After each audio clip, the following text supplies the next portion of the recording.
Cinema actor విజయ్కి ఇప్పుడు begin అయ్యింది సినిమా. ఏంటయ్యా అంటే మొన్ననే భారీ బహిరంగ సభ పెట్టి ద్రవిడ మున్నేట్ర కజగం భావజాలానికి నా భావజాలానికి ఒకటే, కాకపోతే వాళ్ళు రాజకీయ శత్రువు. ఒరిజినల్ నా భావజాలానికి పడంది భారతీయ జనతా పార్టీ, దాంతో భావజాల శత్రువు. అట్ ద సేమ్ టైం నేను గెలవబోతున్నాను, ఏదో సింహం సింగల్గానే వస్తుంది, ప్రాబ్లం ఏం లేదు, గెలిచి తీరుతాం. గతంలో విజయకాంత్లో శరత్ కుమార్లో ఇట్లాంటి లెక్కలేం చెప్పొద్దు, నేను సాధించి చూపెడతానని చెప్పుకురావడం ఇదంతా అయింది. అదే సందర్భంలో ద్రవిడ మున్నేట్ర కజగం కూడా ఒక రకన ప్రోత్సహిస్తూ వస్తుంది.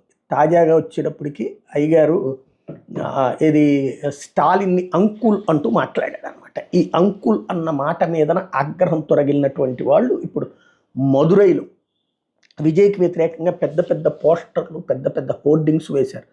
అహంకారంతో ప్రవర్తిస్తే తీవ్ర పరిణామాలు ఎదురవుతాయి విజయ్ అని. అంటే ఓపెన్ కన్ఫ్రంటేషన్, ఓపెన్ గొడవకి దిగింది ద్రవిడ మున్నేట్ర కజగం. తద్వారా